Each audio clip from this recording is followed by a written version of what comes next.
Welcome back to TK Tennis. This video is being recorded the night before Fritz plays Sinner for the ATP Finals in Turin, Italy. And this is what I see when I see Taylor Fritz play in my assessment of his game. And that includes the good, the bad, but it's always honest and always meant to be constructive. So let's get into the assessment. So me and my family had an endearing nickname from Taylor Fritz when he first got onto tour. We called him Flip Flop Fritz. And it's simply because when he came onto tour, he seemed like a frat boy Southern California frat boy who probably wore flip-flops. Now, he was never in a frat. I don't know if he wore flip-flops a lot or he does. It just so seemed like it. So we called him Flip-Flop Fritz because he seemed like the quintessential college player. So as of October 10th, so this recording is done on November 16th, he was ranked number 6th. In the live rankings, he's actually moved all the way up to number 4. And he's the highest ranked American on the tour.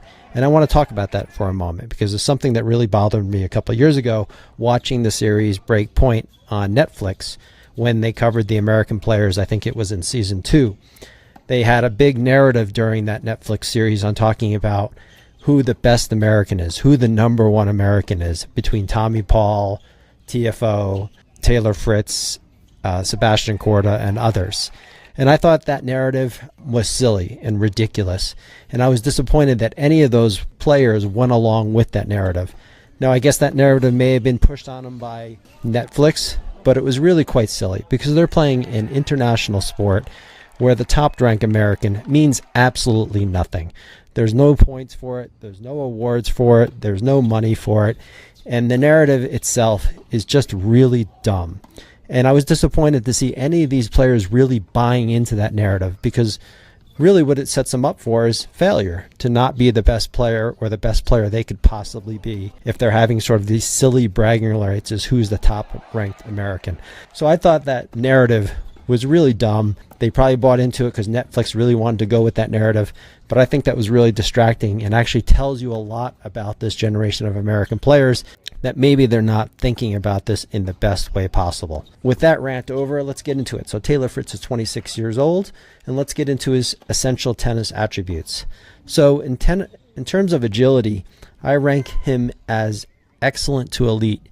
Now, you may look at him playing, and he doesn't have always the nicest or prettiest game. It is quite nice, but it's not, of course, like a Roger Federer.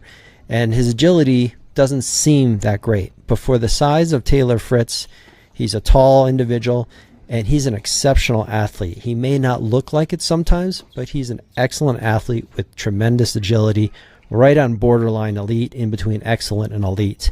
So I give him tons of credit for being an excellent athlete, more than you might think of him when you compare him to some other people. Now in the speed category, it's a little bit of a negative. While he does cover the court really well because of his size, his overall speed compared to other top 50 players is probably just in between average and excellent. It's certainly not elite. He's not as fast when you talk about someone like Carlos Alcaraz, who's clearly elite, or some other players that may be excellent. In terms of pure outright speed, he's not quite at the premium level, but he gets around the court incredibly well. Now moving on to power, it's elite, right? Where everything from his serve to his forehand, even his backhand is really close to elite level power. Power is something that comes very naturally to Taylor Fritz. Clutch mentality is excellent. I don't put it as elite because if it was elite, he'd be beating occasionally some of the top players. But it is getting better. Just today when he beat Alexander Zverev, his clutch mentality, his trust in his game is increasing, and it's getting closer to that elite category. As of the October 10th, I had him ranked as excellent because he couldn't overcome in those really high pressure moments to play his absolute best tennis. And his competitive spirit, I also have bordered on resilient to elite. He's getting close in terms of every day, every match, being highly competitive, beating all the players that he should beat. He's right there between resilient and elite.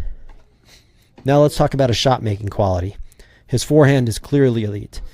His forehand's absolutely exceptional, almost as good as anyone on the tour outside of Alcaraz and Sinner. And I want to mention something on his forehand. And this is something that all recreational players might be able to pick up on. And I'm not saying it will work for you, but something for you to try. But if you notice right here, he keeps his elbows bent, and he keeps his hand in tight, and he keeps it down low to his body. This is great preparation. Another thing I want you to notice on his grip, if you notice, a lot of players have their hands spread out just like this, sort of running up the racket like this. He actually holds his racket much tighter with his hands together. He doesn't have his forefinger up higher on the grip. And what that allows him to do is get over the ball faster because he has his hand down lower and really low on the grip with his fingers together and not spread out. And that allows him to really get that fast, aggressive buggy whip on his forehand. And if you're a recreational player, this is something that you might want to try. So if you're looking to swing over the ball faster, is not to have your hands or fingers spread out across your grip, to try something like Taylor Fritz does, where he grips it a little bit more like a baseball bat, but he gets tremendous racket head speed. Again, on his forehand, he keeps his hand really close to his body on his backswing, and then he has that classic, incredible in to out swing. It's very, very efficient. He's in, and then he stretches the arm out, and that's where he gets his speed. So he's able to wait for the ball to bounce before he even takes the backswing. Watch this right here. The ball hasn't even bounced yet. His racket is not back and prepared yet. He waits for it to bounce, and then it happens all at once. Look, the ball's still rising, still hasn't even taken a swing yet. Now the backswing is incomplete, and it's all in one motion from backswing to forward swing. And that's really impressive and something that a lot of people can learn from, and it's because his hands are really tight into his body, and he does that in to out swing. Now let's move on to his serve. I also have it marked as elite. If you notice how he just tosses the ball up, his feet in a very comfortable position. He lets the racket head lag down to the bottom, so his hand is up. He keeps this lag. He doesn't bring the racket up to the trophy position right away, and he ends up launching into the ball.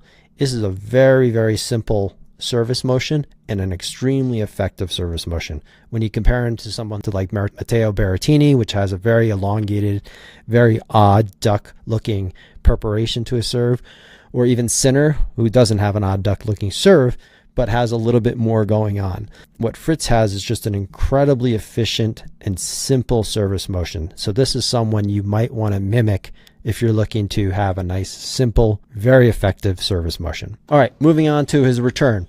I'd say his return is not elite, but it's getting there. It's in between excellent and elite. Because of his length and his size, he's able to get a lot of balls back in play. He doesn't have to chip many balls back in play. They're pretty much always top spin shots on his returns, and he's in between that excellent and elite category. Moving on to backhand. Also, it's very underrated. When you look at it, you may not think it's close to elite, but it is. It's not only wildly consistent, but he can direct it down the line and cross court with power on a regular basis. It has an unorthodox looking view, especially on his follow through, but it's very effective nonetheless. So I put his backhand, while not quite elite, it is getting close to elite and very much underrated. He can go toe-to-toe like he did today against Alexander Zverev, backhand to backhand, against one of the best backhands in the world, with high confidence. Now let's go to some of the negatives. His drop shots are average. He doesn't have great hands. They're getting better, but he's 26 years old, and his drop shots are just average. They're a little bit forced. They're not really that clean.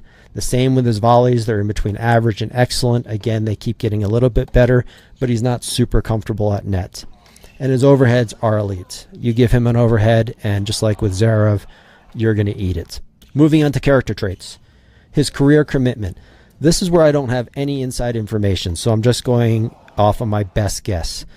His career commitment is not the absolute elite highest level of commitment from what I can ascertain.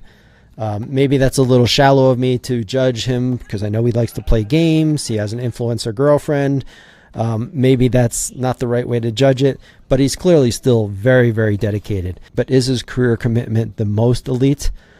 I don't know. I don't think it is. I think he's extremely dedicated. How else did you get to number 4 in the world? His on-court temperament, I call it casual, intense focus. He has a very casual but focused way about going about his business. He's very focused in between every point, but he's also very relaxed while intense. His sportsmanship is exemplary. You can't criticize him at all for just being an incredible sportsman. And in terms of ego, I don't have him as arrogant. I don't have him as super humble. I sort of have him as measured, and rightfully so. He has a lot of confidence in his game and who he is. So what's the outlook for Taylor Fritz?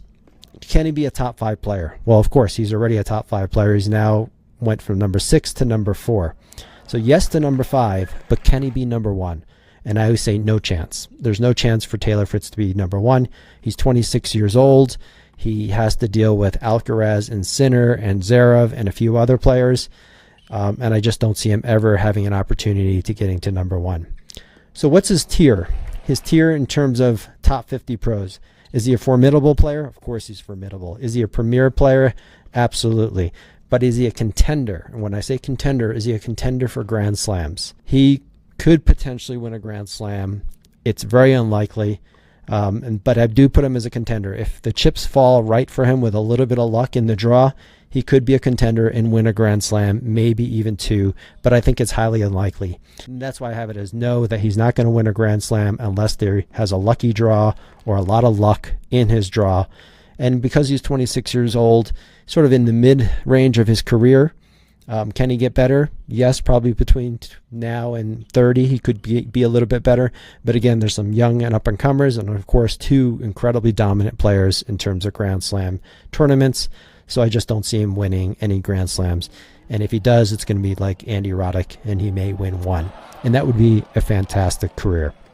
So will he rise or will he fall? Well, he's certainly a top 4 to top 10 career guy. I don't see him going much higher than 4. Will he get to 3? I don't know. I don't see it happening, but it's possible. 3 at the highest, and most likely for his career, he's going to be in between 4 and 10. So that's what I see when I see Taylor Fritz play in terms of his career, and I got to give mad props to Taylor from becoming that college-looking player to being a world-class professional, day in and day out, competing at the highest level with extreme commitment to his career.